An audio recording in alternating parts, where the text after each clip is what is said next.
Alors voici la nouvelle fontaine à ultrafiltration Oja. Elle permet de faire de l'eau froide, de l'eau tempérée ou de l'eau chaude, avec une sécurité enfant sur l'eau chaude pour éviter qu'un enfant se brûle. Cette fontaine, elle se branche très simplement sur une arrivée d'eau froide. Il suffit de retirer le petit bouchon qui est à l'arrière de l'appareil et de brancher le tuyau qui est fourni avec.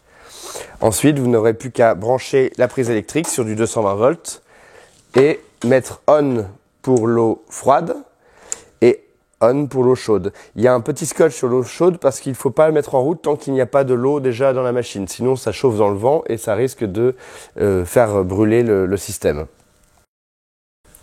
Alors pour l'entretien, il suffit de retirer les deux vis à l'arrière pour retirer le couvercle.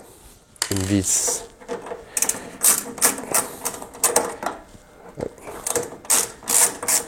Deux vis.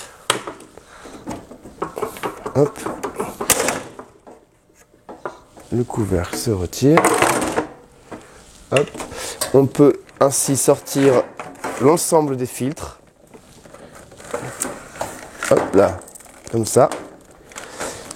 Et ensuite, avec un petit tournevis plat, vous pouvez sortir les connexions pour chaque cartouche. Une, deux. Vous retirez la cartouche. Vous mettez la nouvelle. Hop. Sur la cartouche, vous retirez les petits bouchons de protection. Vous branchez donc celle-ci, c'est l'arrivée, donc c'est ici. La connexion avec la cartouche suivante. Hop. Et vous n'avez plus qu'à remettre l'ensemble à l'intérieur du système. Voilà. Vous remettez le couvercle.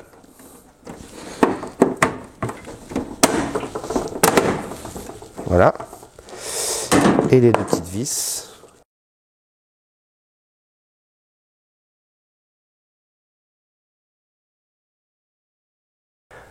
Nous vous recommandons d'utiliser cette fontaine après un osmoseur parce que la filtration de cette fontaine n'est pas aussi fine qu'un osmoseur, c'est que de l'ultrafiltration, donc ça élimine tout ce qui est bactéries et virus, mais ça n'élimine pas les plus petites particules dissoutes dans l'eau.